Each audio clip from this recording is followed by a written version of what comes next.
The wooden pew felt like ice beneath my knees, even through my wool coat. I'd chosen this spot deliberately, the same bench where Roman and I had knelt 20 years ago, my hand trembling in his as Father Mikhailov blessed our union. Now, on Christmas Eve, I knelt alone. The Church of St. Nicholas hadn't changed. The same icons gazed down from smoke-darkened walls, their golden halos catching the flicker of hundreds of candles. The scent of incense wrapped around me like a familiar embrace, bringing back memories I'd spent a decade trying to bury. My fingers traced the worn edge of the pew, finding the small groove we'd carved with our initials that wedding day when no one was looking. R+A forever. Forever had lasted exactly 10 years. I closed my eyes, focusing on Father Mikhailov's voice as he led the congregation through the liturgy. This was why I'd come. For peace, for the music, for the rituals that asked nothing of me except presence. Teaching music at the elementary school kept me busy most days, but Christmas Eve belonged to this quiet communion with something larger than my small life.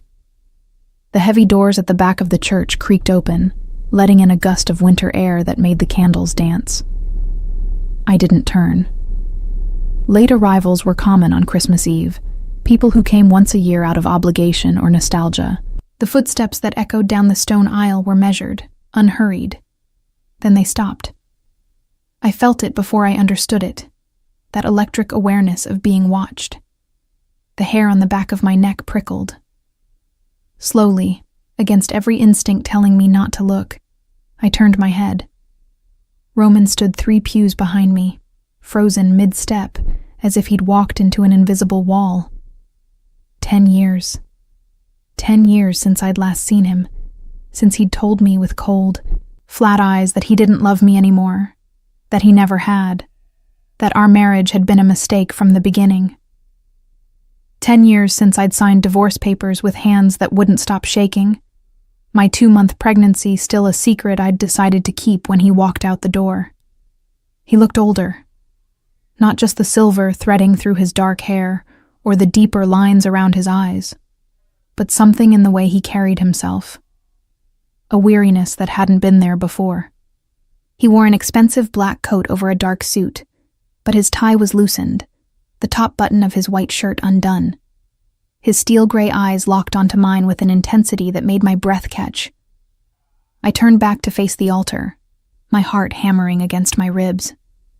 Don't panic. Don't run. He's just another person in church on Christmas Eve. But my hands clenched together so tightly my knuckles went white. Father Mikhailov's voice continued, reading the Christmas gospel in his deep, resonant tones. I forced myself to focus on the familiar words, on the story of Mary and Joseph and the birth in a stable, a story about unexpected arrivals and impossible circumstances. How fitting. I heard Roman move again, his footsteps continuing down the aisle. I kept my eyes fixed straight ahead, not allowing myself to track his progress. Maybe he'd take a seat far from me. Maybe he hadn't even recognized me in the dim candlelight. The pew beside me creaked as someone sat down. My entire body went rigid. I could feel the warmth of him, smell the scent of his cologne. Different from what he'd worn during our marriage. More subtle, expensive. We sat in silence, both staring at the altar as Father Mikhailov raised the chalice. Alisa. My name on his lips after all these years sent a shiver through me. His voice was lower than I remembered, rougher, as though he'd spent the decade shouting or staying silent. I didn't respond. Couldn't. My throat had closed around any words I might have formed. I didn't know you still came here. He continued quietly, his voice barely audible beneath the priest's intonations. Still came here. As if I'd been the one who left. As if he had any right to assumptions about my life. I found my voice, kept it level and cold. This is my home, Roman. I never left. Unlike you. The words hung unspoken between us. He was silent for a long moment. I could feel him looking at me, studying my profile. I kept my gaze forward, grateful for the years I'd spent teaching rowdy children how to read music. I'd learned to maintain composure under any circumstance. "You look well," he said finally. The absurdity of small talk in this moment, in this place, made something bitter rise in my throat. "So do you. Now please, I'd like to pray." I felt rather than saw him flinch at the dismissal. Good. He deserved worse than that for what he'd done, for the way he'd shattered our life together with such casual cruelty. "I don't love you anymore, Elisa. I never did. You should have someone who can love you properly." The memory of those words still had the power to make my chest ache. Father Mikhailov called the congregation to stand for the final blessing. I rose, Roman rising beside me like a shadow I couldn't shake. The church filled with voices as everyone recited the prayer together, but I barely heard them over the roaring in my ears. This couldn't be happening. Not tonight. Not on Christmas Eve, when I'd promised Polina I'd be home with hot cocoa and her favorite gingerbread cookies. Not when I'd finally found peace in my small life. The service ended. People began filing out, greeting friends, embracing family. I remained rooted in place, torn between the desperate urge to flee and the strange paralysis that had overtaken my limbs. "Elisa, please." Roman's hand hovered near my elbow but didn't touch. "Can we talk? Just for a moment." I turned to face him fully for the first time. Up close, the changes were more pronounced. There were scars I didn't remember, a thin white line along his jaw, another disappearing into his hairline. His eyes held shadows that hadn't been there before, a haunted quality that made him look less like the confident man I'd married, and more like someone who'd seen things he wished he could forget. "There's nothing to talk about," I said, proud of how steady my voice remained. "That was all settled 10 years ago." "I know." He ran a hand through his hair, a gesture so familiar it made my heart twist. "I know I have no right to ask anything of you, but please, just 5 minutes." Around us, the church was emptying. Soon we'd be alone except for Father Mikhailov, who was tidying the altar with practiced efficiency. I should say no. Should walk away with my dignity intact, my secrets safe. But something in his expression stopped me. Not the shadows or the scars, but something else. A desperation that looked like it had been building for years. 5 minutes, I agreed quietly. Not here. Outside. He nodded, relief washing over his face so openly it startled me. When had Roman ever been so easy to read? I gathered my purse and coat, moving past him toward the door. He followed at a respectful distance, not trying to help me with my coat or touch me in any way. Good. I didn't think I could handle his touch right now, not with my emotions so close to the surface. The December night was bitter cold, stars sharp as glass in the clear sky. Snow from the previous day still lined the church steps, packed down by countless feet. I moved to the side, away from the departing families calling Christmas greetings to each other. Roman stood before me, his breath forming clouds in the freezing air. For a moment, neither of us spoke. "Why are you here?" I asked finally. "In town, I mean. You swore you'd never come back." I lied. The simple admission hung between us. I've lied about many things, Elisa. Something in his tone made me study him more carefully. This wasn't the Roman I'd known. That man had been all confidence and control, never admitting weakness or fault. This version looked like he'd been broken and badly reassembled. Then why now? I wrapped my arms around myself against the cold.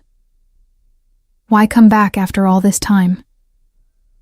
He looked away, toward the small town square where a Christmas tree blazed with lights. Because it's safe now. Because I can finally tell you the truth. The truth? I laughed, the sound harsh in the quiet night. You told me the truth 10 years ago, Roman.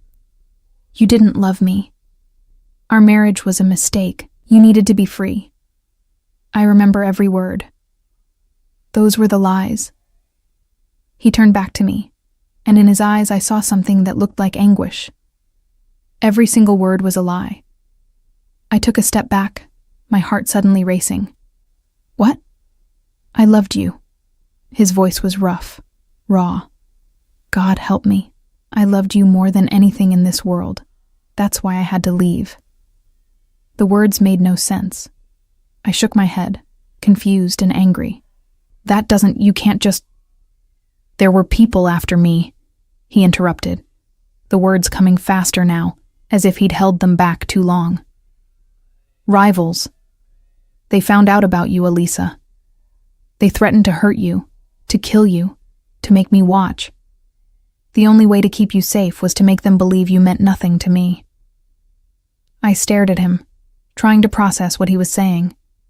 So you broke my heart to save my life. Is that what you're claiming? Yes.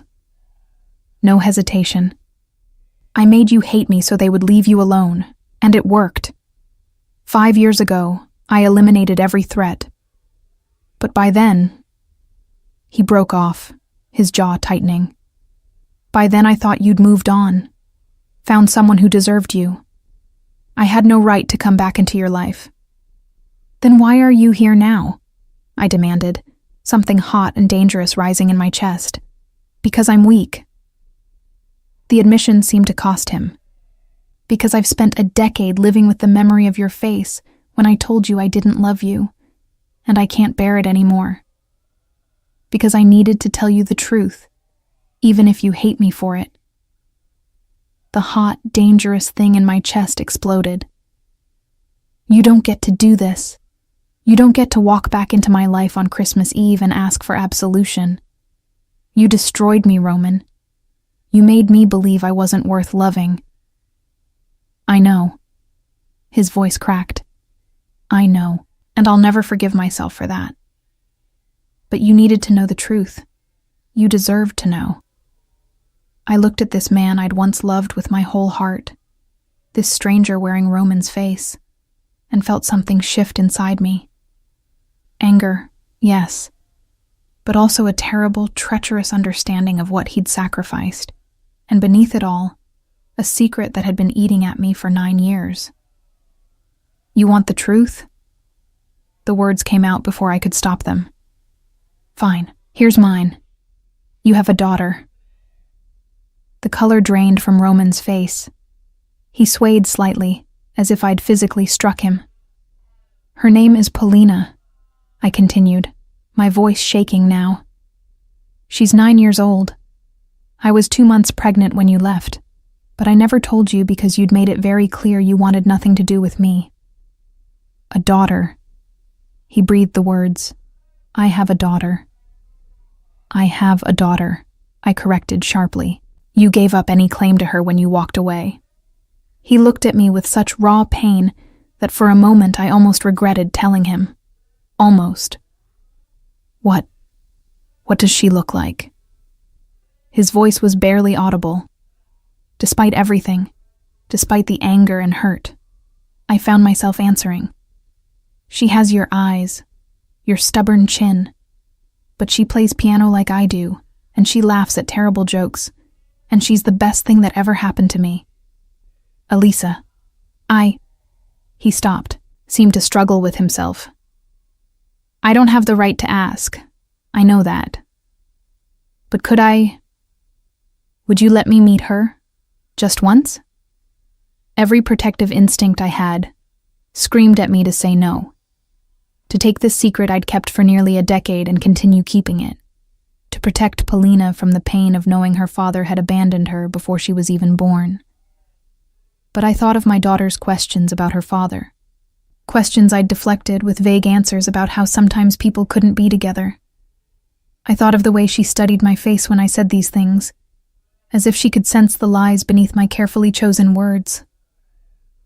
I need time, I said finally. It's not just about you and me anymore. Polina deserves better than having her world turned upside down on Christmas Eve. Roman nodded quickly. Of course. Whatever you need. I'm staying at the old inn on Maple Street. Whenever you're ready, if you're ever ready. I'll think about it, I interrupted. That's all I can promise. That's more than I deserve. He pulled a card from his pocket, held it out. My number. Call anytime, day or night. I took the card without looking at it, slipped it into my coat pocket. I should go. Polina will be waiting. Polina, he repeated softly, as if testing the name on his tongue. It's beautiful. I turned away before he could see the tears threatening to spill. Merry Christmas, Roman. Merry Christmas, Elisa. I walked away from him, from the church, from the truth that had waited 10 years to surface. Behind me, I heard him call out one more time. I never stopped loving you. Not for a single day. I didn't turn around. Couldn't. Instead, I kept walking through the snow toward home, toward my daughter, toward a future that had suddenly become infinitely more complicated than it had been an hour ago.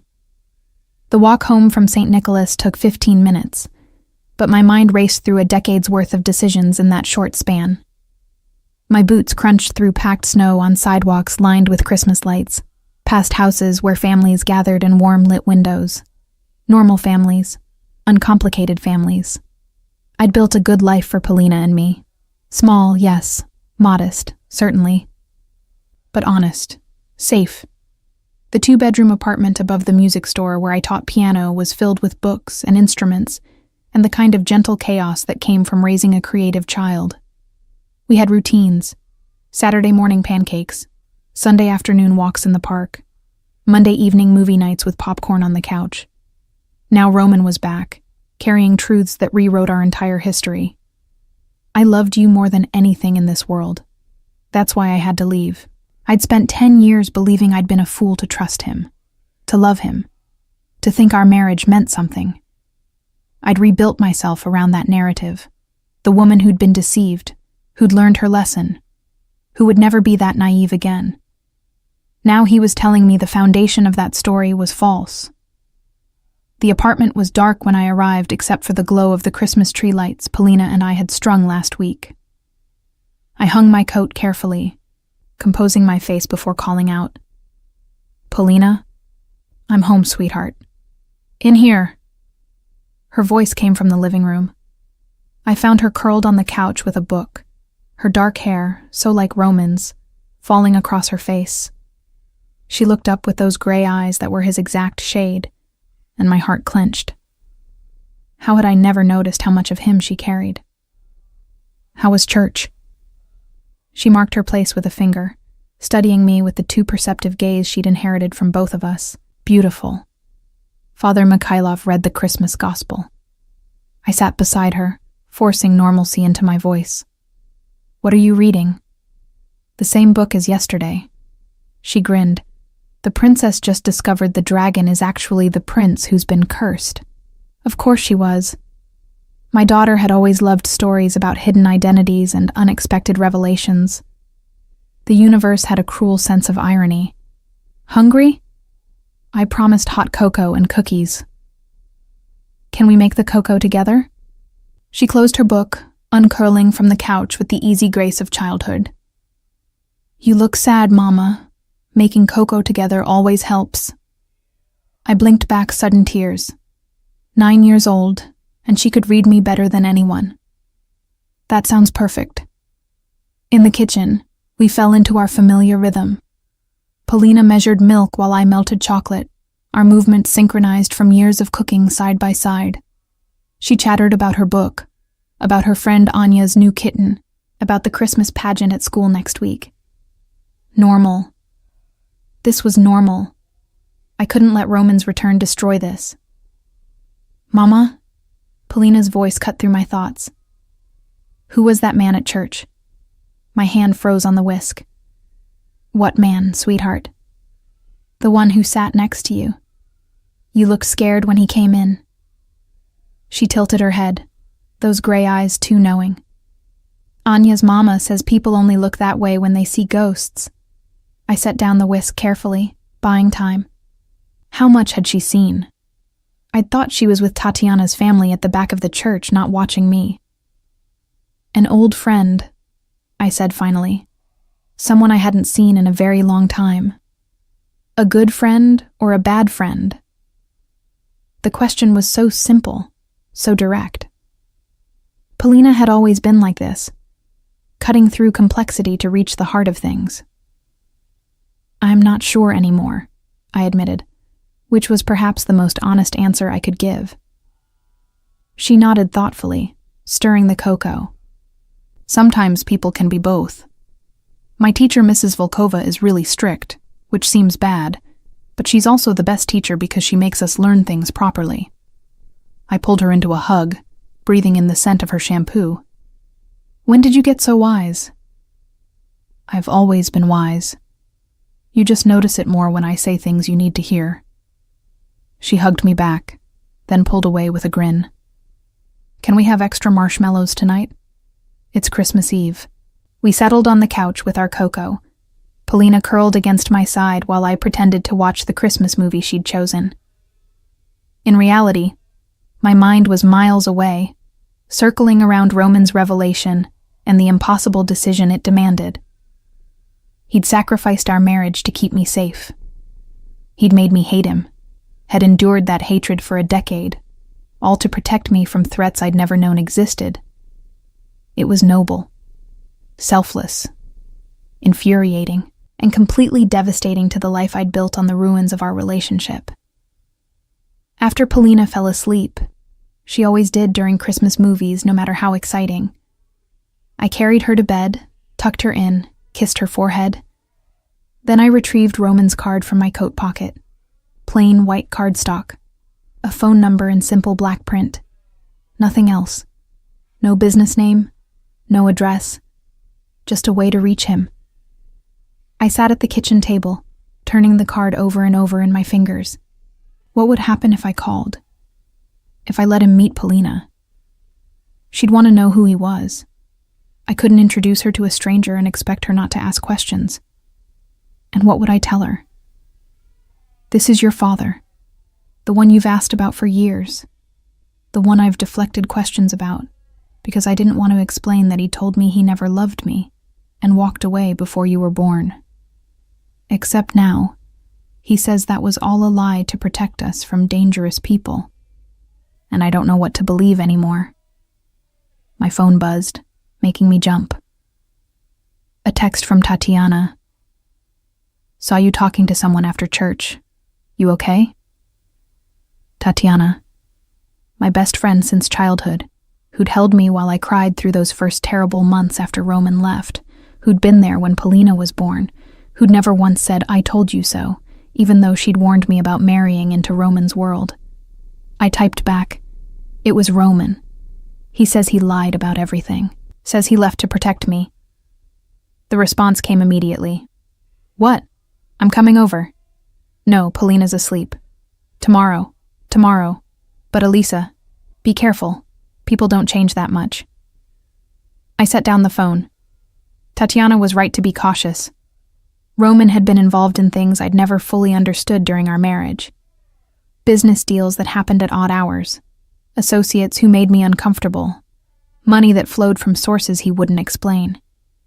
I'd been young and in love, and willing to overlook the warning signs. I wasn't young anymore, and I had more than myself to protect now.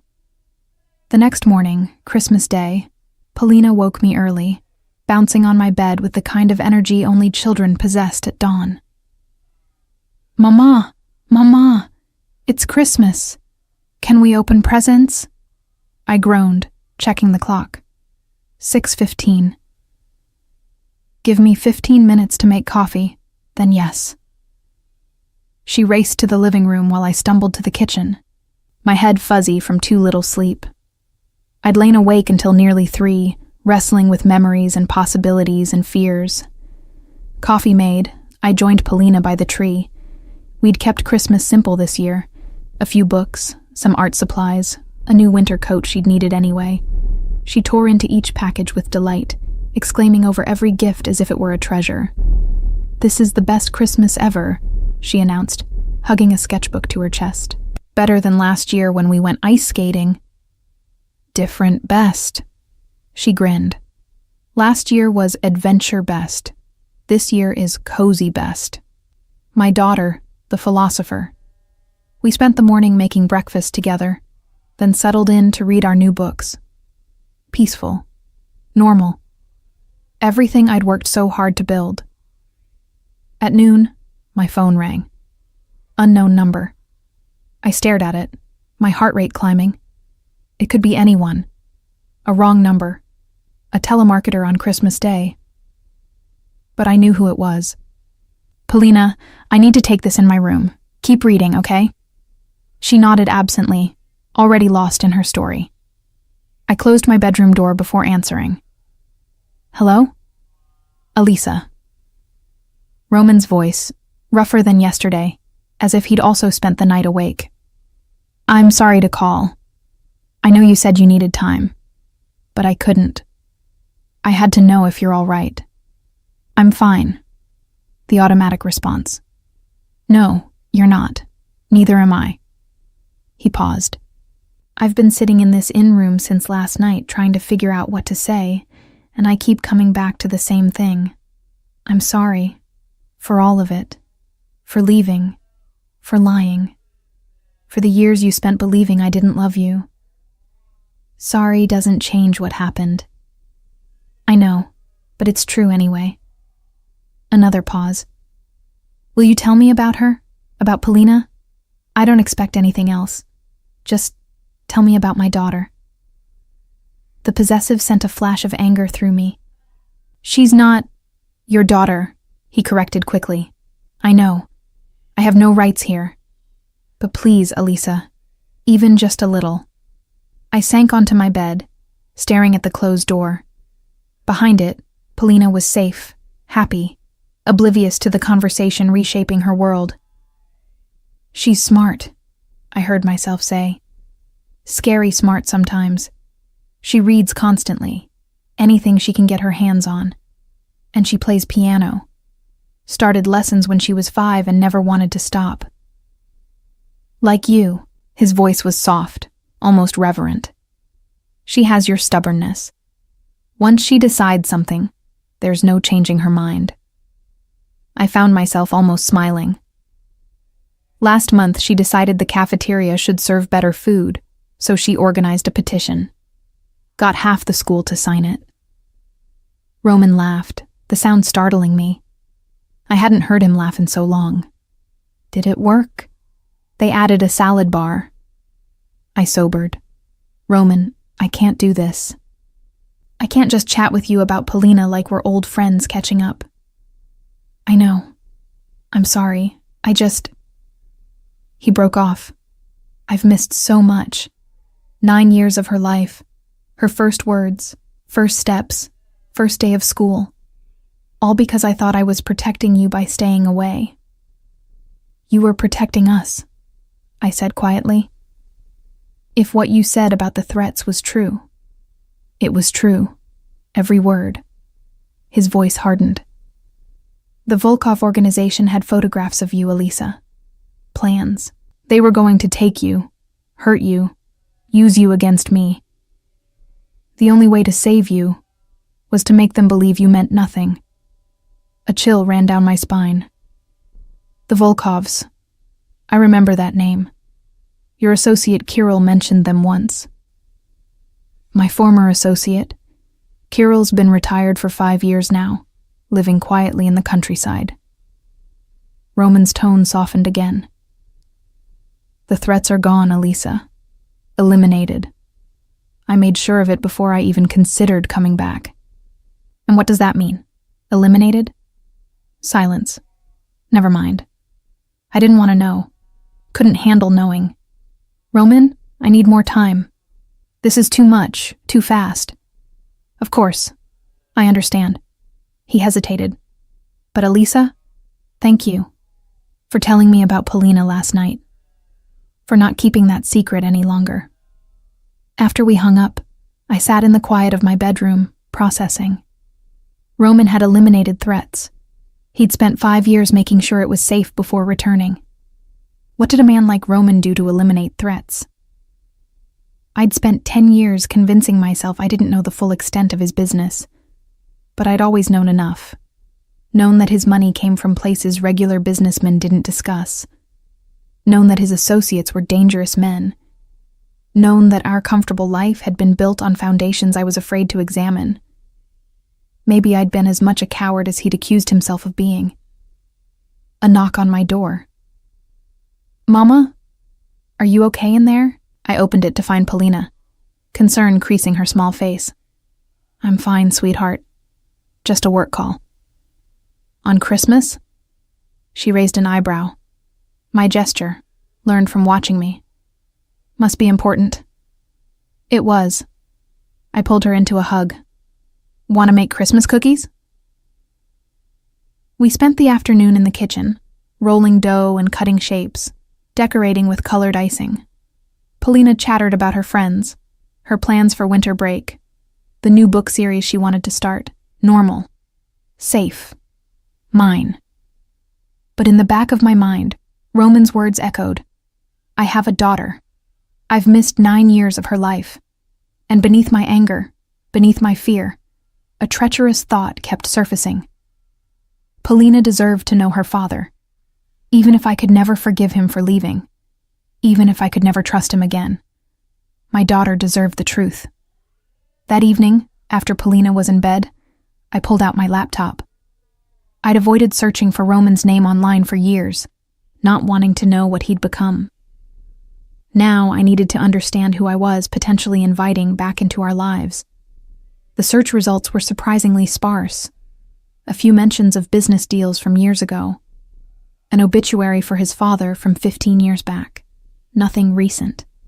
It was as if he'd deliberately erased his digital footprint. I tried searching for Volkov Organization instead. The results were more illuminating and far more frightening. News articles about arrests, investigations, a trial 5 years ago that had resulted in multiple convictions. The organization had been dismantled. Had Roman been part of that? Had he helped destroy the people who'd threatened me? My phone buzzed. Another text from Tatiana. Serious question. Do you still love him? I stared at the message for a long time before typing. I don't know. I don't know anything anymore. Then figure it out before you let him meet Polina. She deserves clarity, not confusion. She was right. Of course she was right. But how was I supposed to find clarity in this mess of old love, fresh hurt, protective lies, and impossible truths? I looked at Roman's card again, still sitting on the kitchen table where I'd left it. One phone call could change everything, or one phone call could keep everything the same. The choice, terrifyingly, was entirely mine. 3 days passed before I called him. 3 days of Polina asking innocent questions about the old friend at church, of Tatiana dropping by with pointed looks and gentle warnings, of me lying awake each night weighing impossible choices. On the third night, I stood at my bedroom window watching snow fall over the sleeping town. Polina was asleep, the apartment quiet except for the ancient radiator's familiar hiss. I picked up my phone before I could overthink it further. Roman answered on the first ring. Alisa. We need to talk. Really talk. Not on the phone. I kept my voice low, mindful of Polina's room just down the hall.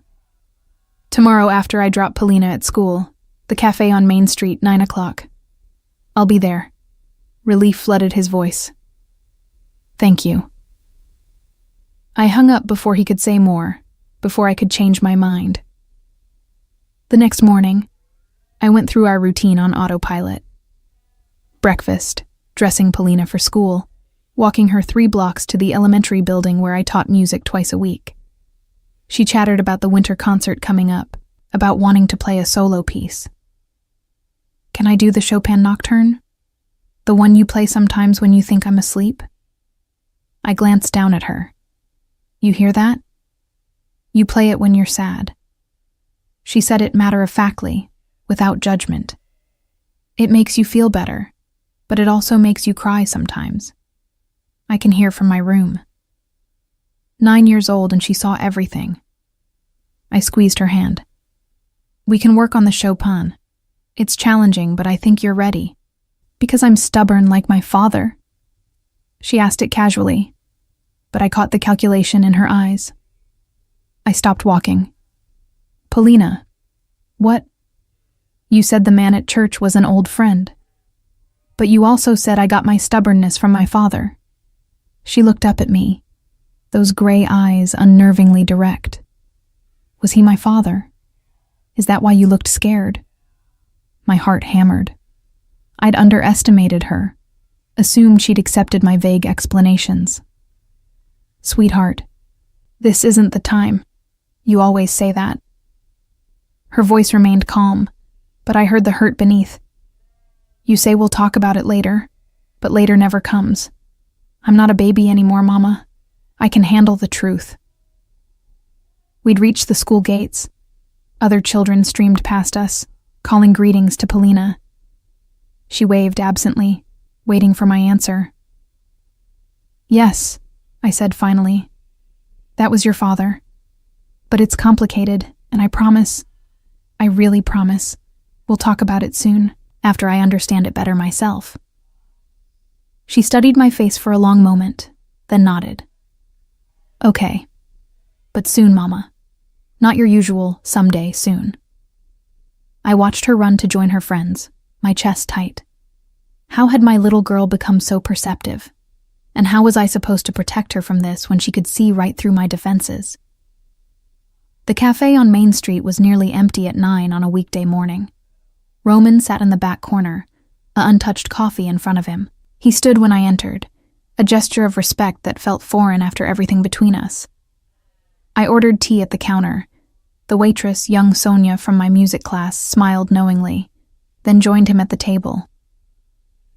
Thank you for coming, Roman said quietly. I didn't do it for you. I wrapped my hands around the warm mug Sonia brought over. Polina asked me this morning if you were her father. She's too smart for her own good. Something crossed his face. Pride mixed with regret. What did you tell her? The truth. That you are her father, but it's complicated. I met his eyes. Which is why we need to talk. If I'm going to let you into her life, I need to understand what that means.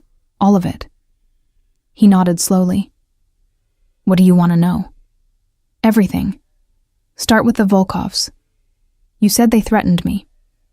How? When? Roman looked down at his coffee. When he spoke, his voice was carefully controlled. It started about a year before I left. There was a territorial dispute. The Volkovs wanted access to shipping routes we controlled. When I refused to negotiate, they began looking for leverage. And they found me. They found us. Our marriage. He looked up, his gray eyes dark with old fury. Kirill brought me photographs. You leaving the music school, shopping at the market, having coffee with Tatiana. They'd been following you for weeks, documenting your routine. A chill ran through me despite the warm cafe. You never told me. I increased security without explaining why. Had men watching you from a distance. But the Volkovs were patient. They waited until I thought I'd handled it. Then they sent a message. His jaw tightened. They sent me your wedding ring, the one I'd given you. Somehow they'd gotten into our home, taken it from your jewelry box, and returned it to me with a note. What did the note say? Next time we'll take more than jewelry. And his hands clenched on the table. That's when I knew I had to get you out. Away from me. Away from that world entirely. But they were watching. If I just sent you away, they'd know it was to protect you. They'd follow. So you made me hate you. The pieces fell into place. You made it look like you were discarding me. I told you things I knew would hurt you most. That I'd never loved you. That our marriage was a mistake. That you were holding me back. His voice roughened. I watched your face break, Elisa. I watched you try not to cry, try to keep your dignity while I shredded everything between us. And I couldn't explain, couldn't comfort you, couldn't do anything except keep lying until you believed it. I remembered that day, the cold precision of his words, the way he'd looked at me like a stranger. I'd thought my heart was breaking then. Now I understood his had been breaking too. The divorce papers, I said. You never signed them. Because we were never really divorced. Not in my heart. He met my eyes. I needed them to believe we were done, but I couldn't make it legal, couldn't make it permanent. That's not how it works, Roman. You don't get to keep one foot in the door while you burn everything else down. I know it's not fair, but I'm trying to explain. I understand the explanation, I interrupted. What I don't understand is why you're back now. You said the threats are eliminated. What does that mean? Did you kill them? The blunt question hung between us. Roman didn't flinch. The Volkov organization was dismantled 5 years ago through a combination of law enforcement action and internal collapse. Several key members are in prison. Others are dead, though not by my hand directly. He paused. I provided evidence to federal investigators. Testimony. I helped them build their case. You turned informant. I hadn't expected that. I did what was necessary to ensure you'd be safe, that I could come home eventually. His voice dropped. I spent 5 years making sure every threat was neutralized, every connection severed. Then I spent another 5 years convincing myself I had no right to come back, that you'd built a better life without me. Then why did you come back? Because I'm selfish. The admission was raw. Because I couldn't stand another year without seeing you, without knowing if you were happy. I told myself I'd just look, just confirm you were all right, then leave again. But when I walked into that church and saw you, he broke off. I couldn't leave. Not again. I sipped my tea, buying time to think. You talk about what you needed, what you decided. But you never asked what I needed. You made all these choices for me, leaving to protect me, staying away to let me move on, coming back because you were lonely. Where was my choice in any of it? You're right. You're absolutely right. He ran a hand through his hair. I treated you like something to be protected rather than a partner who deserved the truth. It's what I knew. My father raised me to think protection meant control.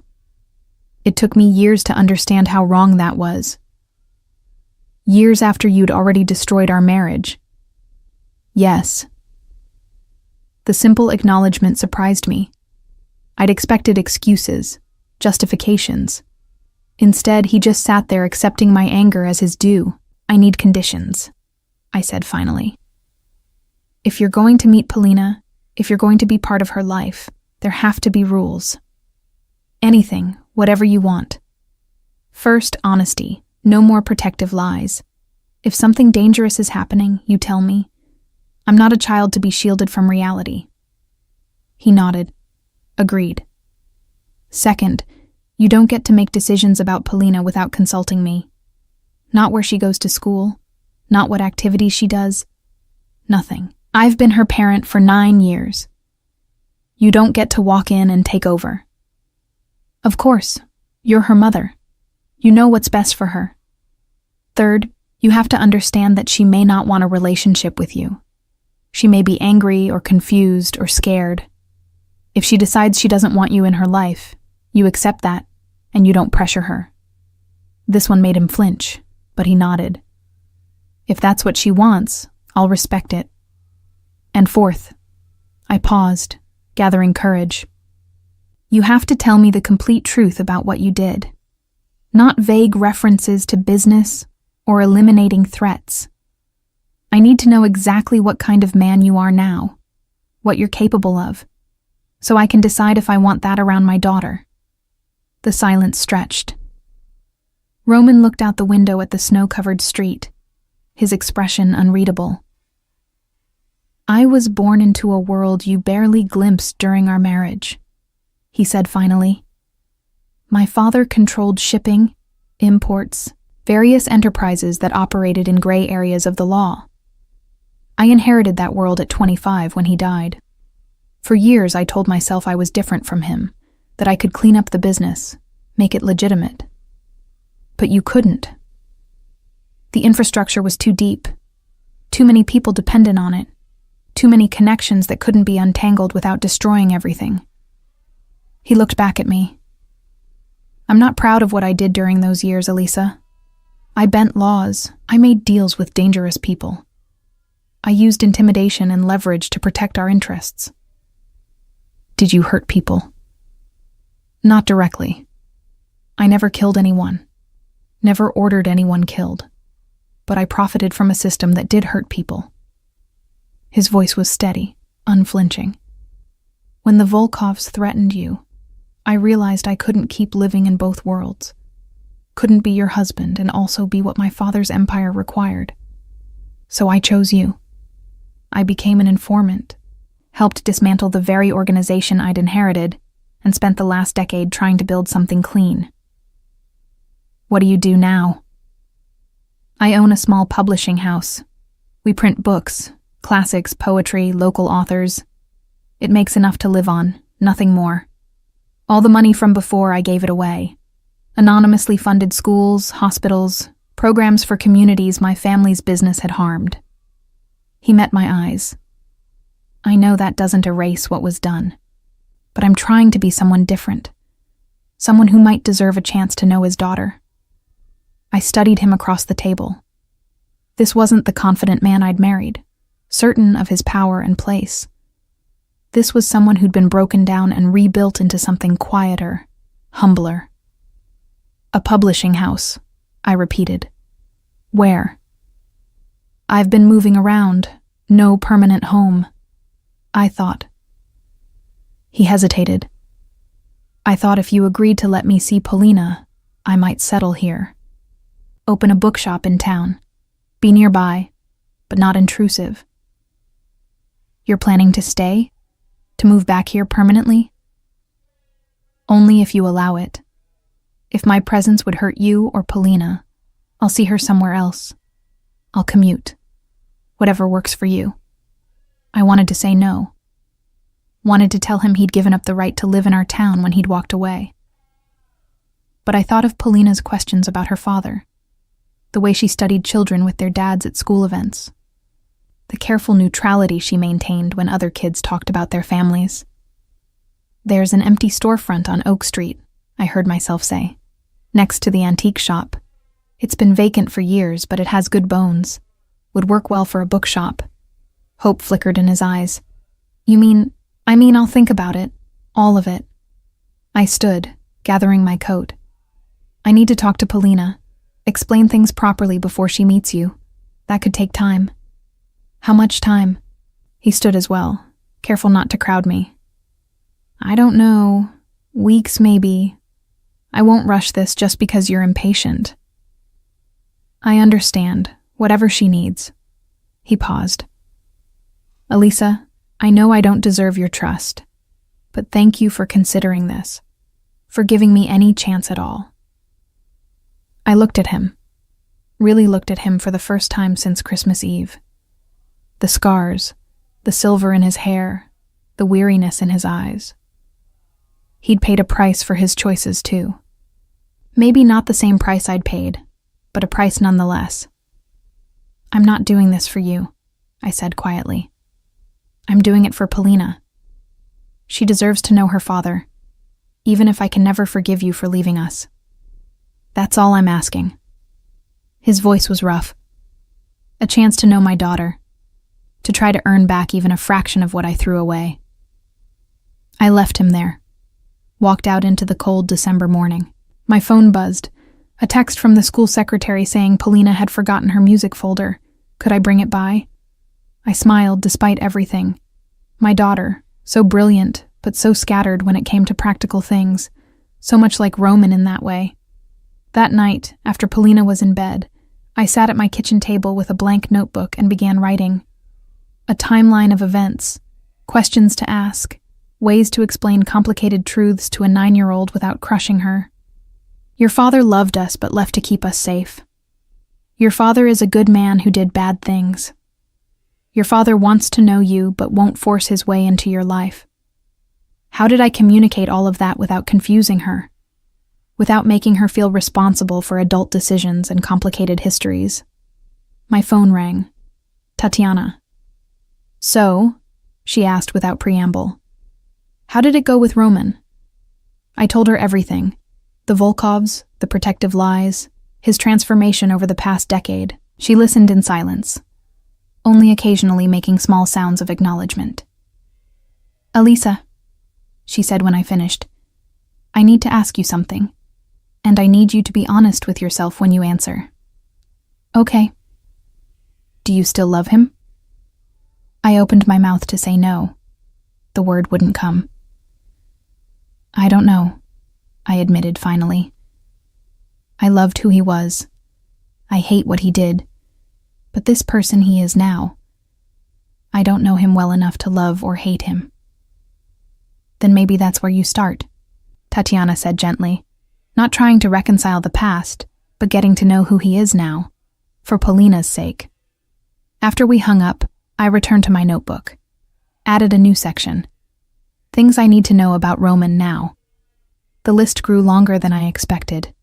His daily routine, his beliefs, his plans for the future, whether he still took his coffee black or had developed a taste for sugar, whether he still hummed unconsciously when he read, whether the small intimacies of marriage had survived the decade apart. I caught myself and crossed out the last few items. Those weren't things I needed to know. Those were things I wanted to know, and that distinction mattered. Outside my window, snow continued to fall. Somewhere across town, Roman was probably lying awake too, thinking about the daughter he'd never met and the wife, ex-wife, who held all his hopes in her cautious hands. I looked at Polina's school photo on the refrigerator.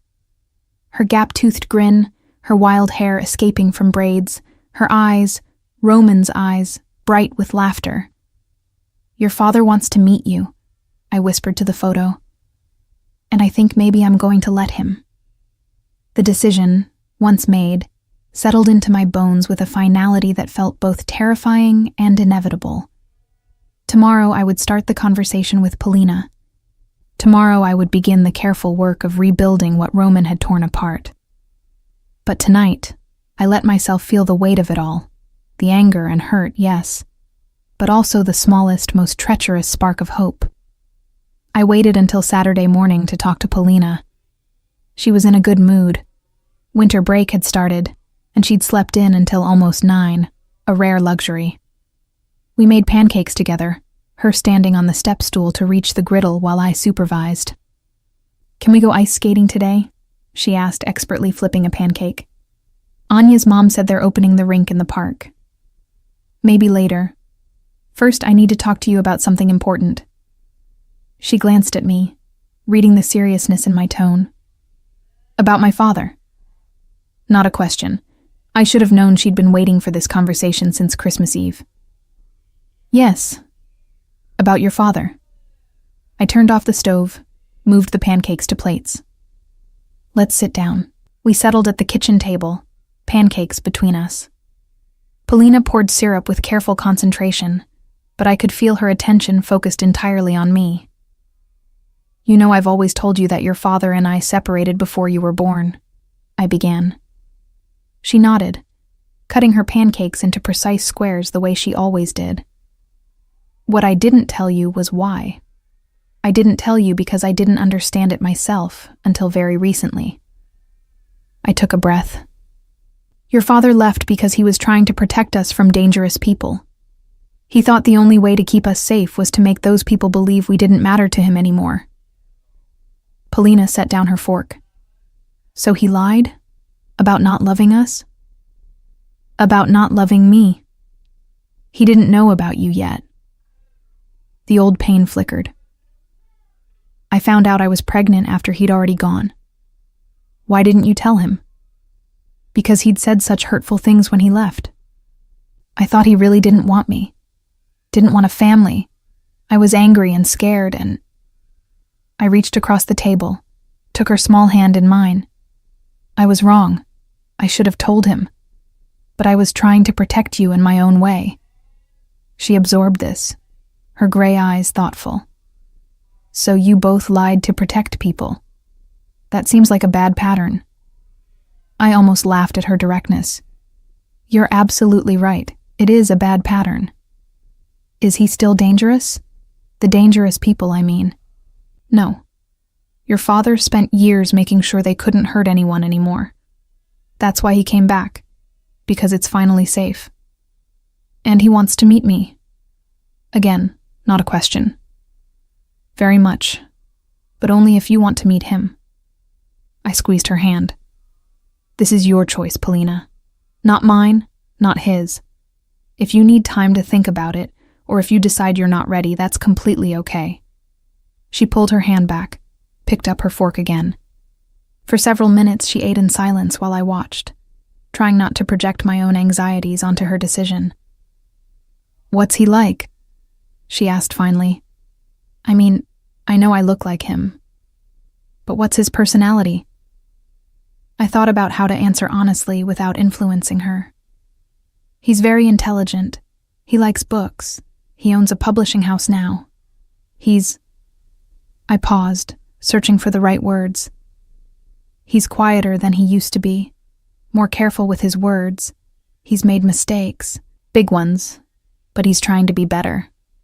Does he play piano? The question surprised me. No, he plays chess though.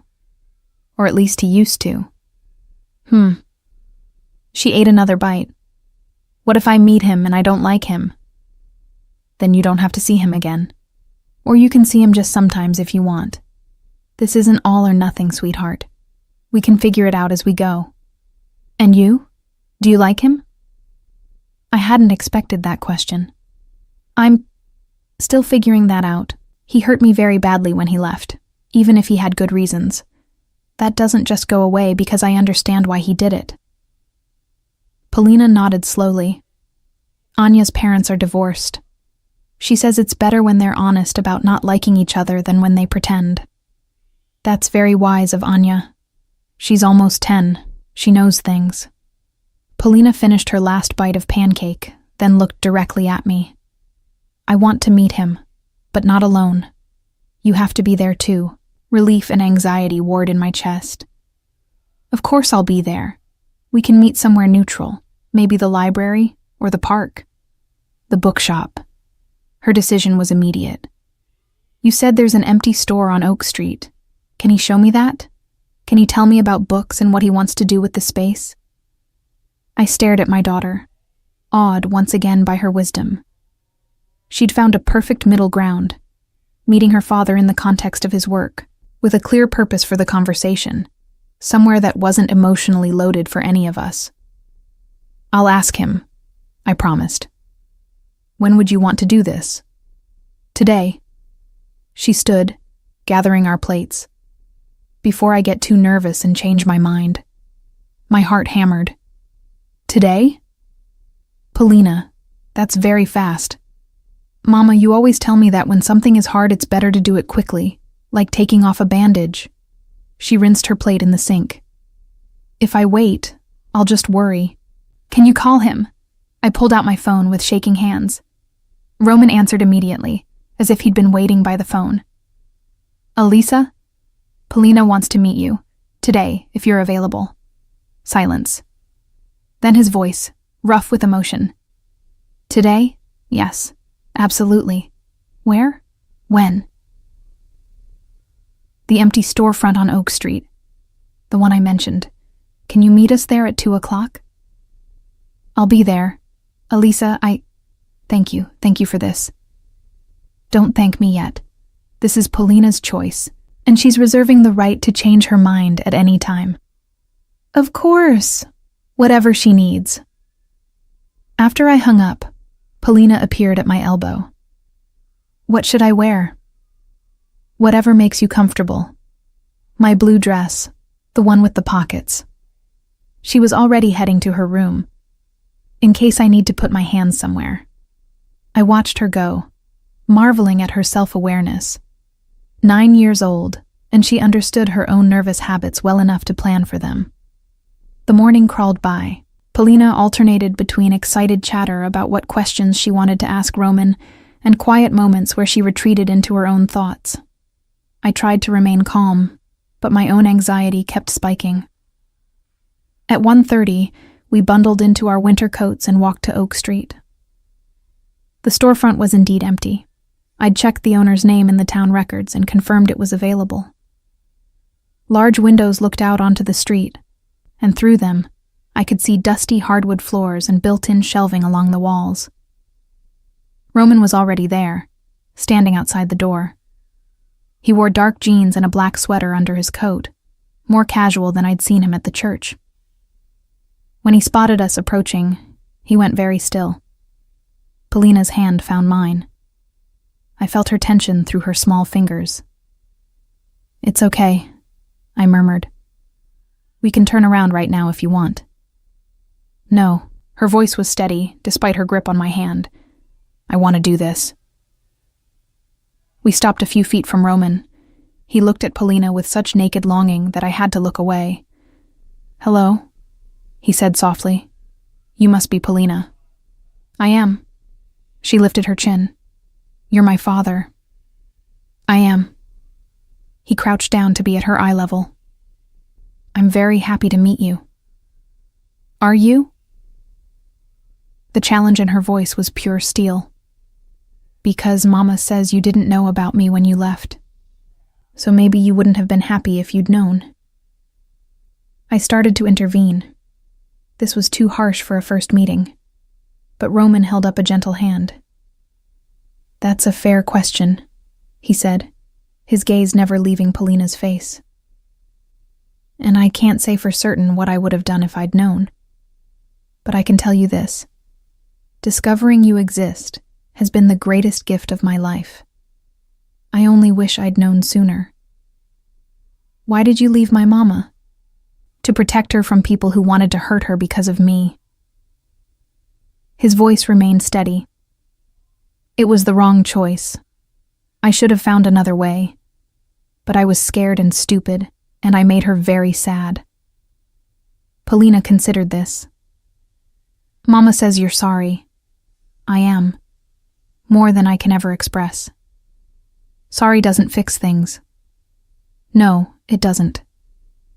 Roman's respect for her was evident in his tone. "But it's where we start. And then we try to do better." She studied him for a long moment, those gray eyes, so like his, assessing every detail. "You have a scar on your forehead." His hand moved unconsciously to the thin white line. "I do, from a long time ago." "Does it hurt?" "Not anymore. Mama has a scar on her hand from when she was teaching me to cook and I grabbed the hot pan." Polina held up my hand to show him the small mark on my palm. "She says scars are just proof we survived something. Your mother is very wise." "I know." Polina released my hand, straightened her shoulders. "Can we see the bookshop now?" Roman stood, pulling keys from his pocket. "I took the liberty of getting access from the owner. I hope that's all right." He unlocked the door, and we stepped into the dusty space. It was larger than it appeared from outside. 2 rooms connected by an archway, with the built-in shelving I'd noticed, and a small office area in back. "What would you do with it?" Polina asked, moving to examine the shelves. "Fill it with books, of course." Roman followed at a respectful distance. All kinds, new releases, classics, local authors, maybe a children's section in this corner, with comfortable chairs for reading. "And a music section?" She glanced back at him. "Mama teaches music. Books about composers and theory and stuff." "Absolutely. A whole wall for music books." He pointed to the space. "Maybe even room for sheet music." Polina walked the perimeter of the room, her fingers trailing over dusty surfaces. I hung back, watching the 2 of them together for the first time. The resemblance was startling, Not just the coloring, but the way they moved, the tilt of their heads when thinking. "If you open this bookshop," Polina said, stopping in front of the largest window, "would you live here, in this town?" "I'd like to. If that's all right with you and your mother." "Why does it matter if it's all right with me?" Roman moved to stand beside her, both of them looking out at the snowy street. "Because this is your town, your home. I don't want to make you uncomfortable by being somewhere you don't want me." "That's nice of you." She turned to face him, "But also kind of silly. You're my father. Don't I have to get used to you being around eventually?"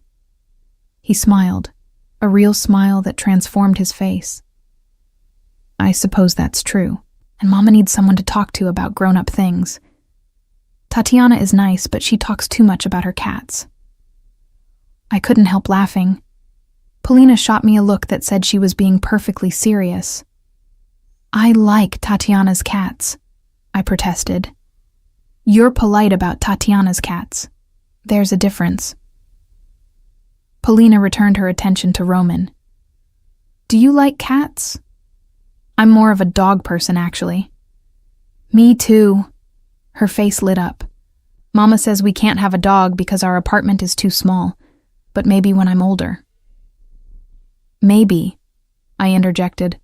"We should focus on the current situation before making plans for future pets."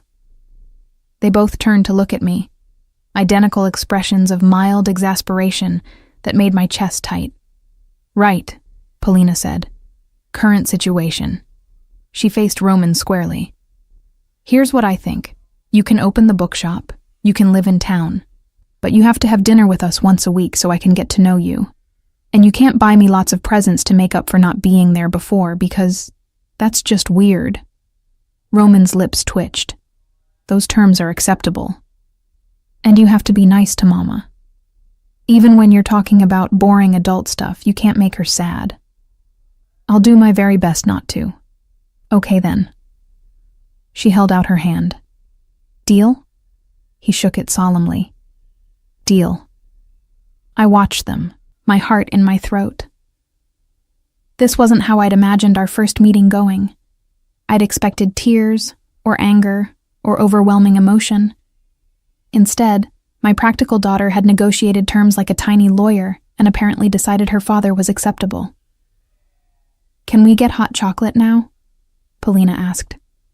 "All this adult conversation is making me thirsty." We walked to the cafe on Main Street, Polina between us. She chattered about school, about her friends, about the book she was reading. Roman listened with complete attention, asking questions that showed he was really hearing her. At the cafe, Sonia brought us 3 hot chocolates without being asked, her eyes wide with curiosity at seeing Roman with us. The town gossip would be active tonight. "I have a question," Polina announced, stirring her chocolate. "A big one." "All right," Roman said carefully. "If you and Mama were married before, and you never actually got divorced," she paused, "does that mean you're still married?" I choked on my chocolate. Roman's eyes met mine over Polina's head. "That's complicated," I managed. "Legally, yes," Roman said quietly. "We're still married, but your mother has every right to change that if she wants to." "Do you want to?" Polina asked me. That's not something we need to decide right now. But eventually," she was relentless. "Because if you're married, that means we're all a family, sort of, even if we don't live together."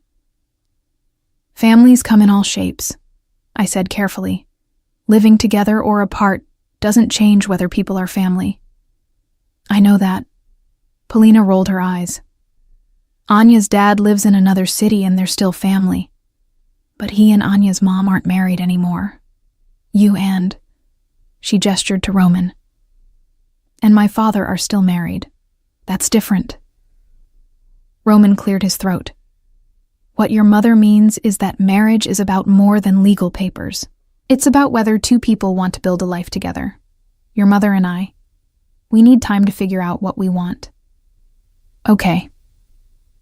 Polina accepted this with a shrug. But you should figure it out kind of soon. It's weird not knowing.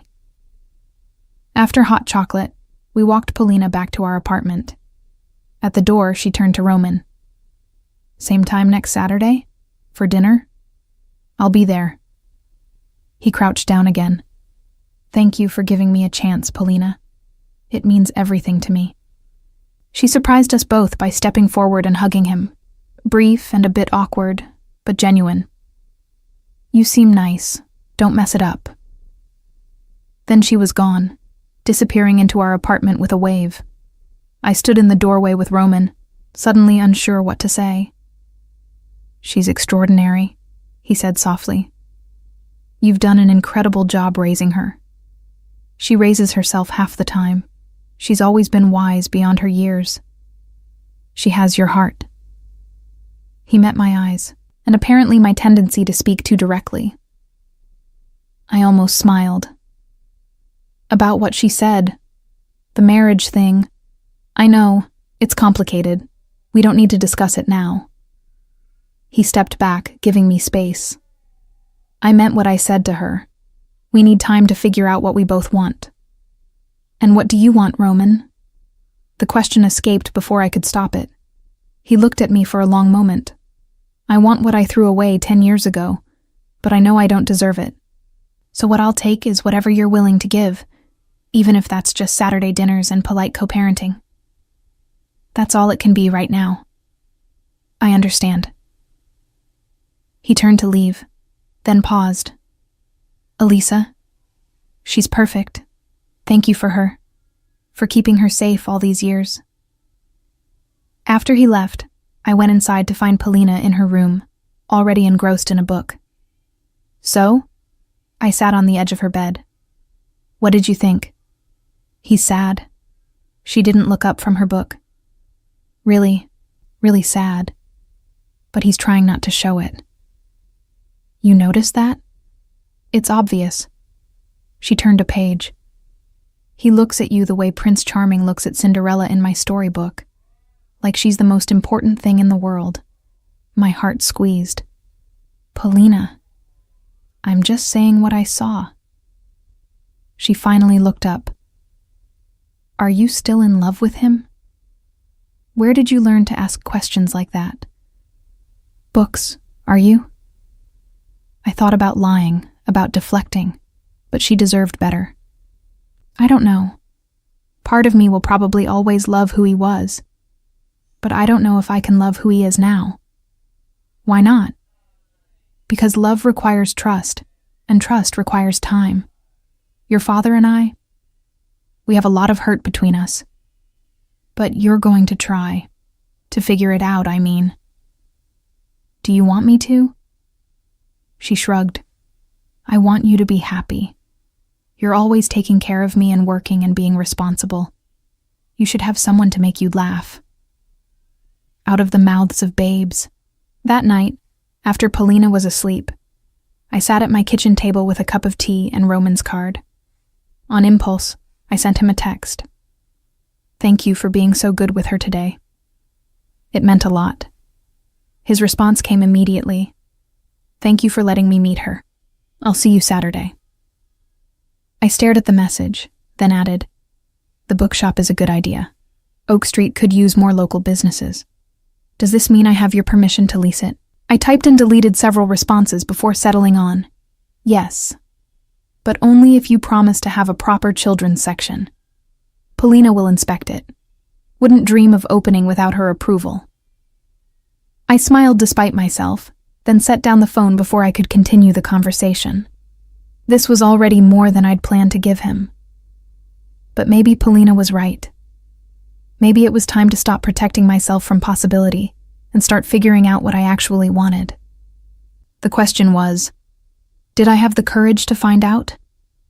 The first Saturday dinner was awkward. Roman arrived exactly on time with a bottle of wine for me and a carefully chosen book for Polina, a collection of fairy tales from around the world, nothing too expensive or showy. She accepted it with solemn pleasure and immediately retreated to the couch to examine it while I finished cooking. Can I help? Roman stood in my small kitchen, looking uncertain in a way I'd never seen him before. You can set the table. I pointed to the cabinet. Plates are there, silverware in that drawer. We moved around each other carefully, avoiding accidental contact. The kitchen that felt spacious when just Polina and I cooked together suddenly seemed impossibly small with Roman's presence filling it. You still make the mushroom stroganoff, he observed, watching me stir. It's Polina's favorite. She asks for it every week. I didn't mention that I'd learned to make it for him during our marriage, that it had been his favorite first. Dinner conversation was stilted at first. Polina carried most of it, telling Roman about her school, her friends, the winter concert where she'd be playing a solo piece. He listened with complete attention, asking questions that showed he was genuinely interested, not just being polite. Mama's teaching me the Chopin Nocturne, Polina said, scooping up stroganoff. It's really hard, but she says I'm ready. The E-flat major? Roman asked. I looked up, surprised. You remember the opus numbers? I remember you playing it late at night when you couldn't sleep. His eyes met mine briefly before returning to Polina. It's beautiful. I'd love to hear you play it when you're ready. Maybe in a few weeks. I'm still working on the middle section. Polina wiped her mouth. Do you play any instruments? No, but I appreciate music. Your mother tried to teach me piano once, but I was hopeless. He has no sense of rhythm, I added, then caught myself. This easy familiarity, this sharing of old memories, it was dangerous. But Polina beamed. That's okay. Not everyone has to play. Mama says the world needs listeners too. After dinner, Polina demonstrated her current progress on the nocturne. Roman sat on the couch, listening with an expression of wonder as her small fingers found their way through Chopin's delicate phrases. She stumbled over the difficult runs, but her musicality was already evident. When she finished, Roman applauded. That's remarkable, Polina. Truly. I make a lot of mistakes still. All musicians make mistakes. What matters is the feeling you put into it. He glanced at me. Your mother taught me that. Had I? I didn't remember saying that to him, but it sounded like something I would have said. The evening ended at 8, Polina's bedtime. Roman took the hint gracefully, thanking us for dinner and promising to see us next Saturday. At the door, Polina hugged him again, less awkward this time. You should bring your favorite book next week. I want to know what kind of books you like. I will. He looked at me over her head. Thank you, Elisa. For this. After he left, I helped Polina get ready for bed. She chattered about Roman, about the fairy tale book he'd brought, about how strange but nice it was to have a father. Do you think he'll keep coming? She asked as I tucked her in. He promised he would. I think he'll keep that promise. Good. She yawned. I like him. He's quieter than I expected fathers to be. What did you expect? Louder. Like Anya's dad or Mikhail's dad. They're always laughing and being silly. But I think quiet is okay too. It matches you better. I kissed her forehead. Sleep well, my wise girl. Mama? Her voice stopped me at the door. Are you happy he's here? The question deserved an honest answer. I'm happy for you, and I'm cautiously hopeful about the rest. She smiled, satisfied. That's good enough for now. The Saturday dinners became routine. Each week, Roman arrived with some small, thoughtful gift, never expensive, always carefully chosen. A blank journal for Polina when she mentioned wanting to write stories. A vintage book of Russian folk songs for me when I mentioned needing new material for my students. He remembered everything we said, paid attention to details. Polina blossomed under his attention. She asked him questions about his childhood, about what her grandmother had been like, about the publishing house he was setting up. Roman answered everything honestly, even the difficult questions. Why did you do bad things? She asked one evening in mid-January, with her characteristic directness. Roman didn't flinch. Because I was raised in a world where those things seemed normal, where I was taught that power and control mattered more than kindness or honesty. It took losing everything important to me to realize how wrong that was. Do you still think about doing bad things? Sometimes. Old habits are hard to break, but I have better reasons to be good now. He looked at her. I have you, and your mother. I don't want to disappoint either of you. Good, Polina said simply, and returned to her dinner. I watched these exchanges with a mixture of pride in my daughter and something more complicated toward Roman. He was patient with her questions, honest without being inappropriate, building a relationship based on mutual respect rather than obligation. In February, the bookshop began to take shape. Roman hired local contractors to refresh the space while preserving its historic character. He consulted Polina on the children's section. She accompanied him to the shop one Saturday and came home full of plans for reading nooks and themed displays. He's going to have a whole wall for music books, she told me excitedly. And he said when the shop opens, maybe you could do a piano recital there, for customers and students. Did he now? I tried to keep my voice neutral. He said lots of bookshops have events, and music would bring in more people. Plus it would show off the music section. She paused. I think he's trying to find ways to see you more. Not just me. Polina. It's obvious, Mama. The way he looks at you when you're not paying attention. The way he always asks about your day. The way he remembered you play the nocturne when you can't sleep. My 9-year-old daughter was too observant for her own good. Even if that's true, I said carefully, it doesn't mean anything will come of it. Your father and I have a complicated history. I know, but maybe you could have a less complicated future. That night, Roman texted me directly for the first time outside our Saturday arrangements. Polina mentioned you might consider doing a recital at the bookshop. No pressure, but I'd love to host something like that if you're interested. I stared at the message for a long time before responding. Let me think about it. When are you planning to open? April, if renovations stay on schedule. So there's time. I set down the phone, my heart racing. A recital at his bookshop would mean collaboration, would mean us working together on something beyond co-parenting Polina. It would mean stepping closer to whatever was growing between us. Was I ready for that? The next Saturday, Roman arrived with his favorite book, as Polina had requested. A worn copy of Dostoevsky's The Brothers Karamazov, in Russian, with notes in the margins. I've read this at least 20 times, he told Polina, as she examined it carefully. Every time I find something new. What's it about? She turned the pages reverently, clearly understanding this was something precious to him. Brothers, family, faith, redemption. He paused. The question of whether people can change, or if we're trapped by who we've always been. And what do you think? Can people change? I have to believe they can. Otherwise, there's no hope for any of us. Polina handed the book back. You should keep reading it then. Until you're sure. That evening, after Polina was in bed, Roman lingered in the doorway.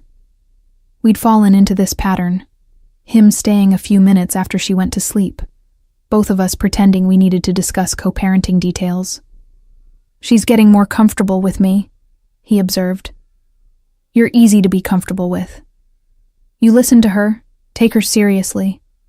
That matters to children. I paused.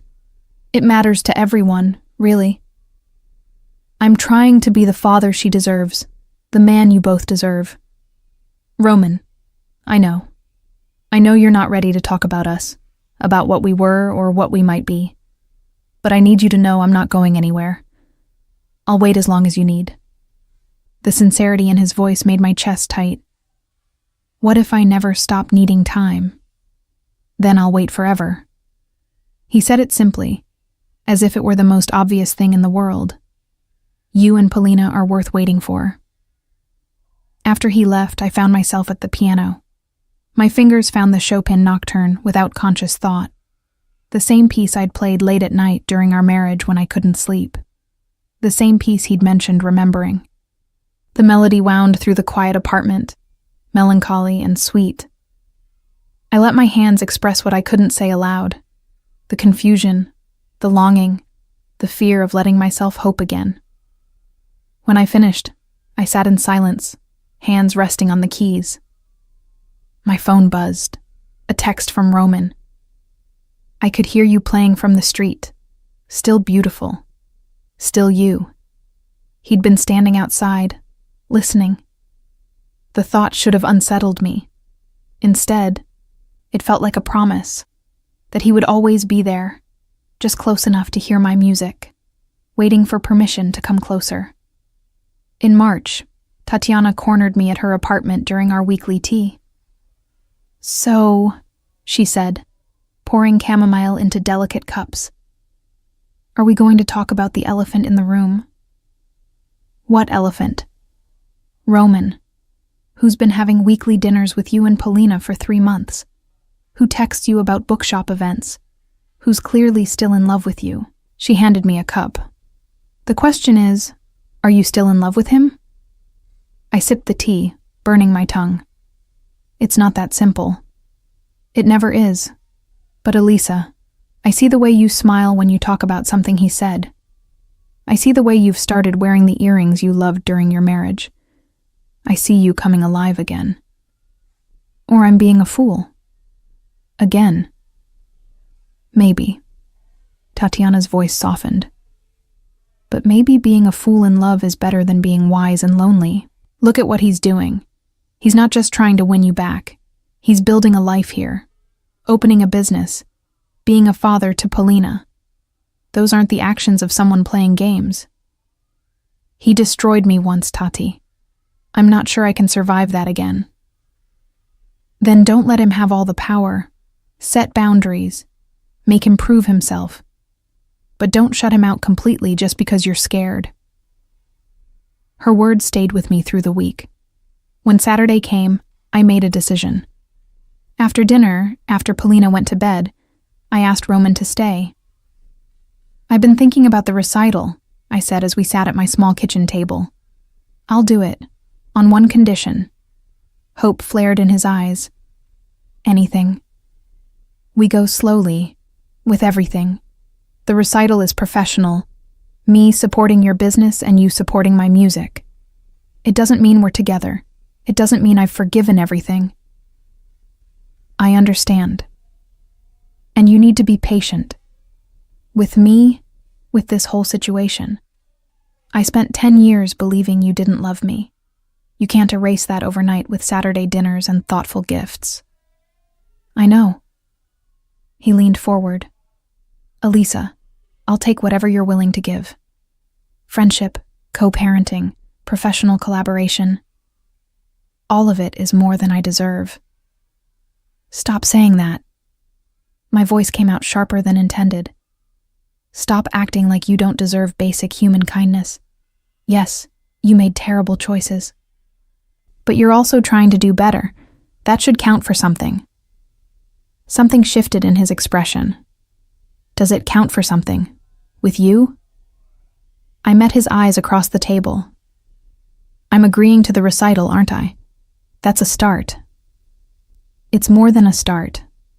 It's everything." He left shortly after, but not before squeezing my hand gently. The touch sent electricity through me, a reminder that my body remembered loving him even if my mind was still cautious.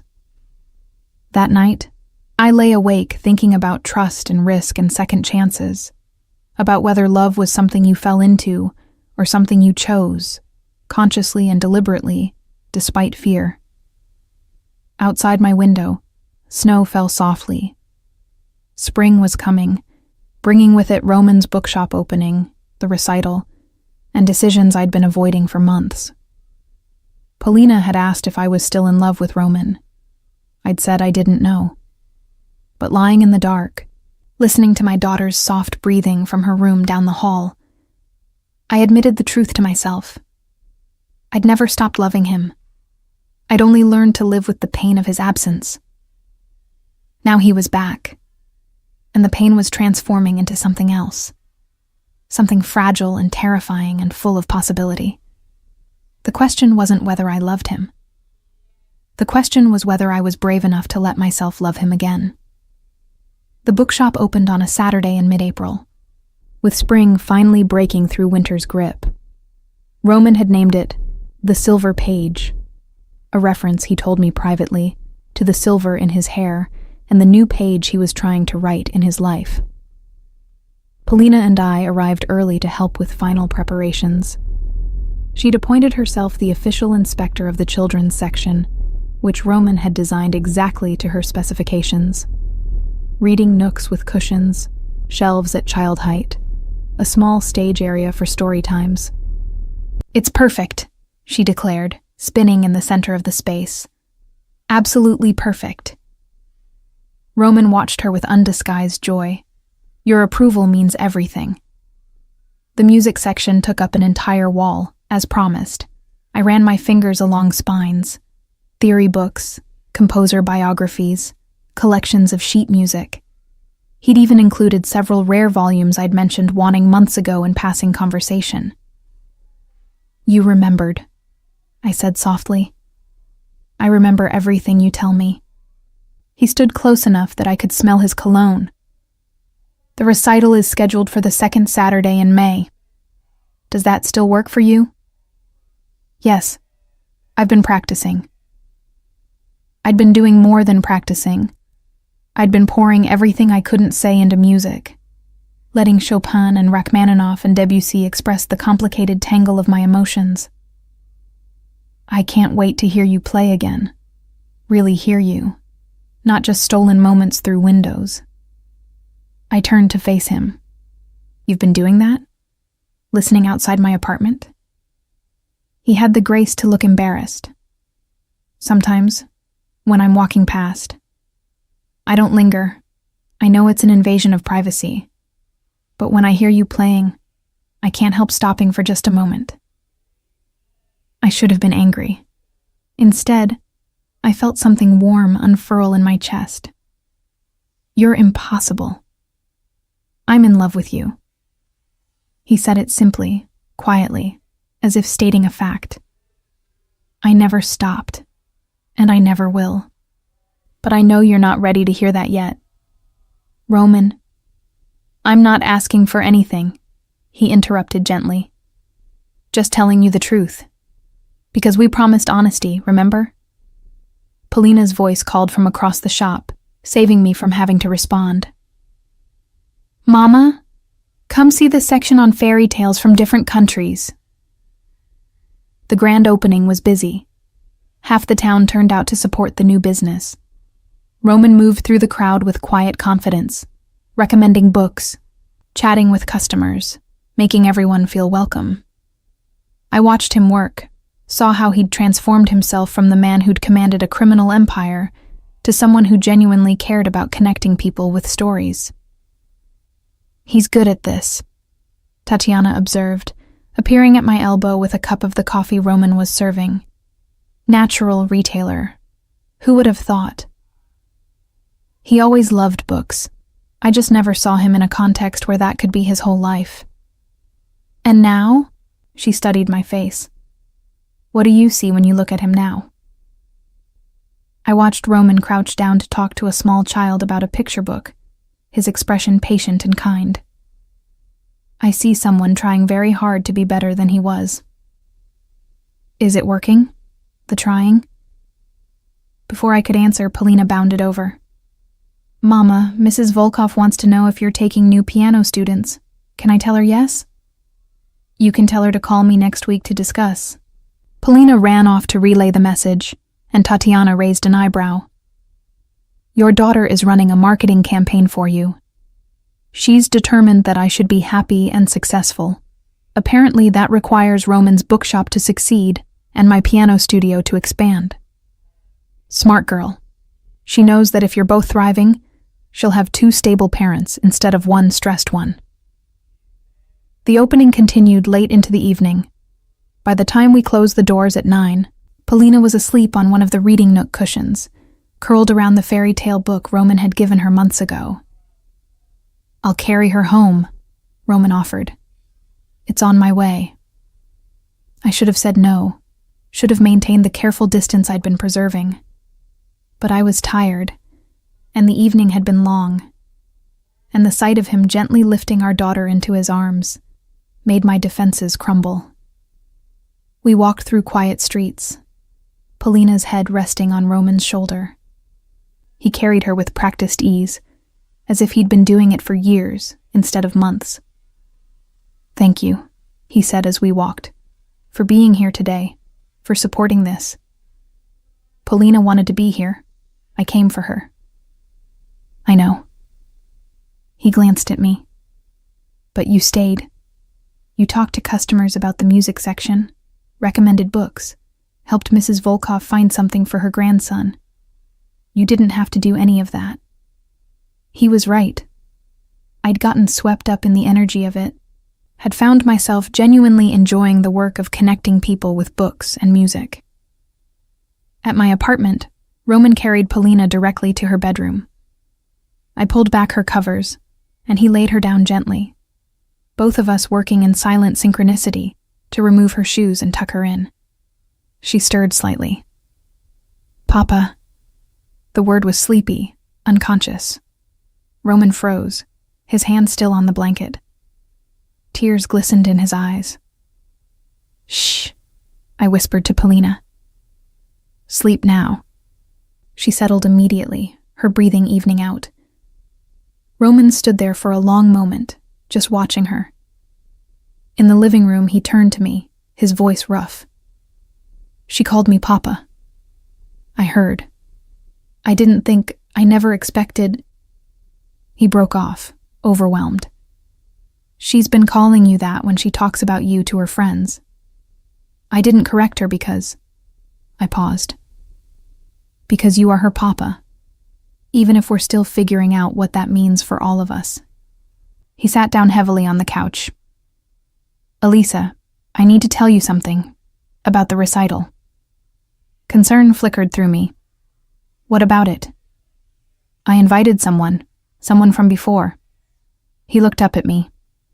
"Kirill, my former associate. He's been clean for 5 years, living quietly in the countryside like I mentioned. But he was at my wedding, and he knew you, and he asked if he could come to the recital, to see how you were doing." The name sent a chill through me. Kirill had been Roman's right hand during our marriage, efficient, loyal, and terrifying in his competence. "Why would you invite him without asking me first?" "I'm asking now. I should have asked sooner, but I was afraid you'd say no." He ran a hand through his hair. "Kirill has been my closest friend since childhood. He was there through everything, the bad years and the redemption. He wants to see that I've finally found my way back to you and Polina. And if I say no, then I'll uninvite him. Your comfort matters more than his curiosity." I thought about it, about how Roman had honored every boundary I'd set, had been patient and honest even when it cost him. He can come, but Roman, no more surprises. If you're going to bring pieces of your past into our present, I need warning. "Agreed, I promise." He stood. "I should go. It's late." At the door, he paused. "When she called me Papa, that's the best moment of my life. Better than anything I accomplished before, any success I had. That one word from our daughter." After he left, I checked on Polina. She was still deeply asleep, one hand tucked under her cheek. Our daughter, the child we'd made together, who was weaving us back into something that looked like a family. The weeks leading up to the recital passed in a blur of practice and preparation. Roman had arranged for a tuner to service the upright piano in the bookshop's event space. He'd sent out invitations, coordinated with local media, turned it into a genuine community event. "You don't have to do all this," I told him during one of our planning sessions. "I could have just played for a dozen people." You deserve an audience. Your talent deserves recognition." He looked at me intently. "For too long, you hid your light because you were just trying to survive. Let people see what you can do." The night of the recital, I arrived early to warm up. The bookshop had been transformed. Chairs arranged in neat rows, soft lighting creating an intimate atmosphere, the piano positioned perfectly for acoustics. Kirill arrived just as I was finishing my warm-up scales. He was older than I remembered, grayer, but with the same sharp eyes that seemed to see everything. "Alisa Sokolova." He used my married name deliberately. "You look well." "So do you, Kirill. Roman says you've retired." 5 years now. I grow vegetables and bore my wife with stories of the old days. He smiled slightly. Though she insists the new days are far more interesting. Peace suits me better than I expected. "And Roman? Does peace suit him?" Kirill's expression grew serious. "He's a different man than the one you knew.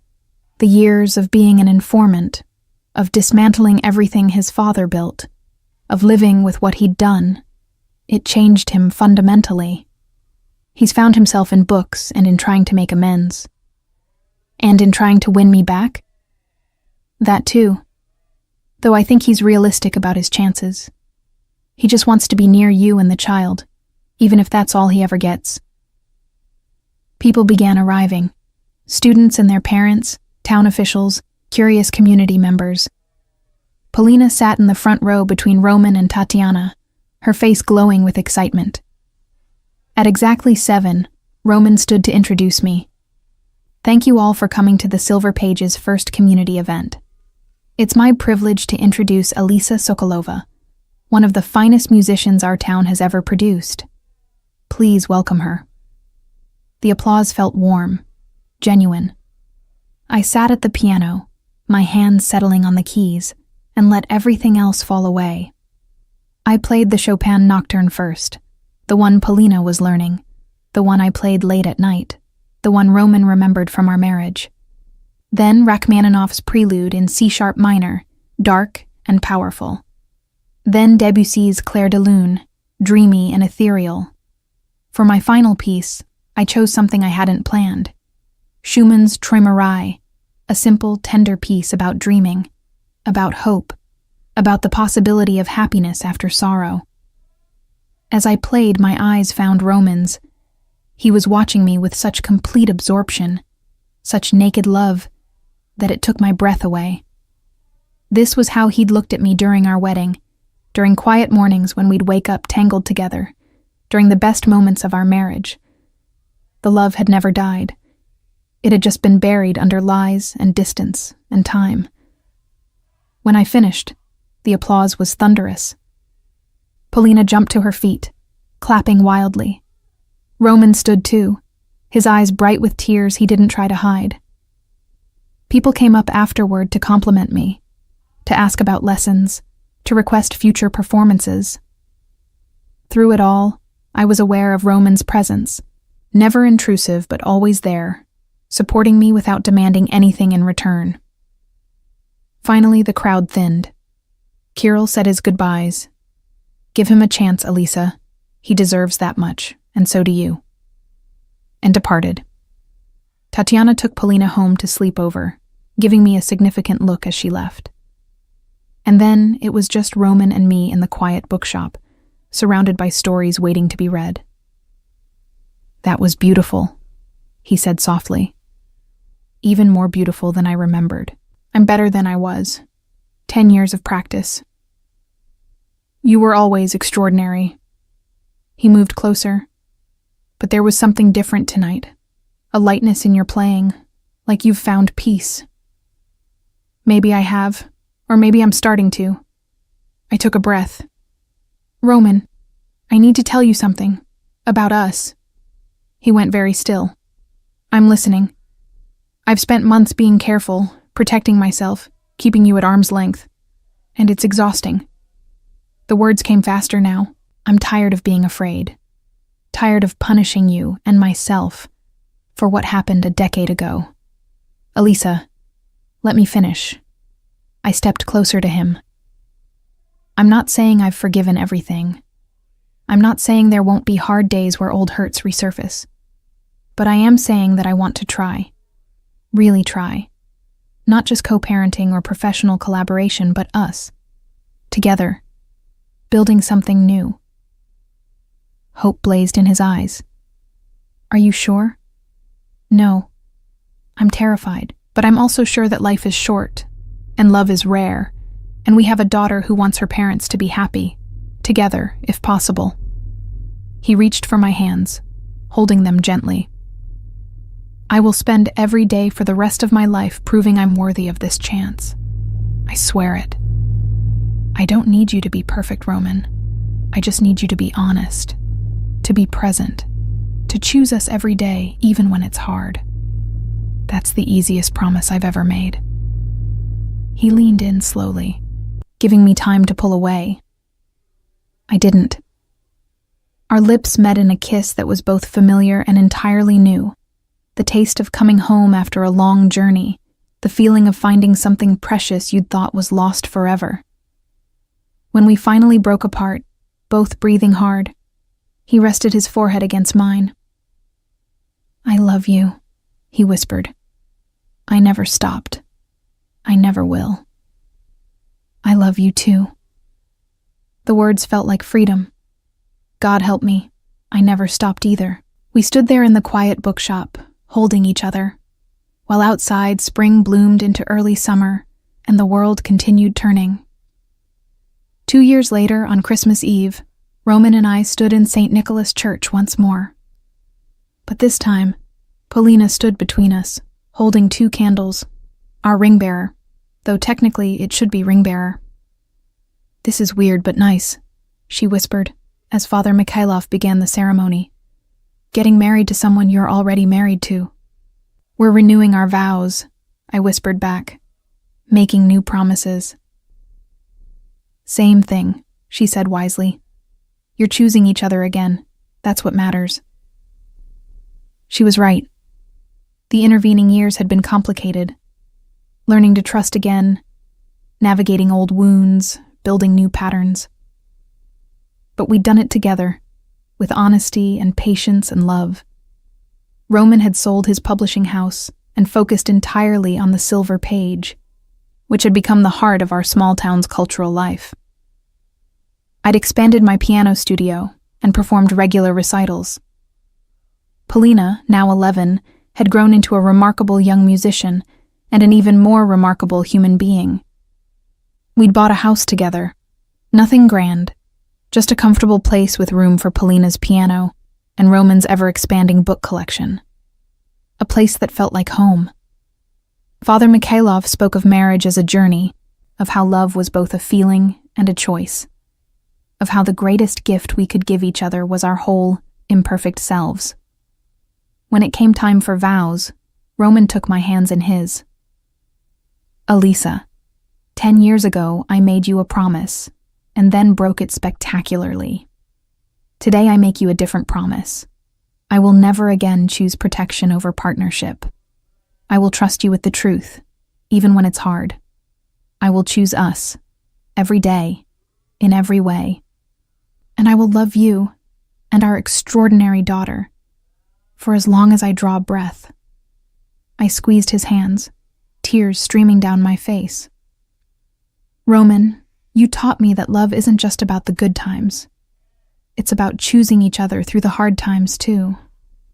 Today I choose you, not the man you were, not the man you might become, but exactly who you are right now, flawed and trying and brave enough to come back. I will build this life with you, one honest day at a time.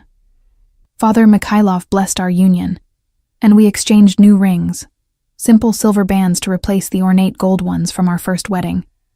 A new chapter, a new beginning. When he pronounced us husband and wife again, Polina cheered before we could even kiss, causing laughter to ripple through the church. The reception was small. Tatiana and her husband, Kirill and his wife, a handful of close friends and family. We held it at the Silver Page, surrounded by books and music and love. Polina gave a speech that had everyone in tears. My mama always told me that family isn't just about blood. It's about who shows up, who stays, who chooses you every day. My papa left once, but he came back. And more importantly, he keeps coming back. Every Saturday dinner, every recital, every ordinary Tuesday. That's the kind of father I want, and the kind of love my mama deserves. So I'm really glad they're finally figuring it out. Later, as the party wound down, Roman and I stood together looking at our daughter as she played piano for the remaining guests. The Chopin nocturne she'd finally mastered, played with feeling and technical skill. "We made that," Roman said softly. "That incredible human being. We did. And now we get to raise her together. Best second chance I could have ever asked for." He pulled me close. "Thank you, Elisa, for your courage, for giving us this. Thank you for coming back, for being patient, for loving us enough to wait." Outside the bookshop windows, snow began to fall, soft and silent, covering the town in white. Inside, we were warm, together, home. Polina finished her piece to enthusiastic applause, then turned to us with a grin. "Next year, can we have Christmas at our house? Our actual house with both of you there, like a normal family?" Roman and I exchanged a look. We'd been living together for 6 months, but Polina was right. It was time to make it official in every way. "Yes," I said. "Next year, we'll have Christmas at our house, all of us together." Finally, Polina sighed dramatically. "It only took you two like a million years to figure out you belong together." 11 years, technically, Roman corrected with a smile. "Same thing. Now can we cut the cake? I'm starving." As we gathered around the cake, a simple 2-tier creation from the local bakery, I looked at my family. My daughter, so wise and wonderful. My husband, who'd traveled through darkness to find his way back to light. And me, no longer just surviving, but truly living. We'd lost so much time, but what we'd gained, this hard-won understanding, this deeper love, this second chance, was worth every tear, every doubt, every moment of fear. Life had given us a gift, the opportunity to begin again, older and wiser, in the same place where we'd first promised forever. This time, forever felt possible. This time, we knew what we were promising. This time we were ready.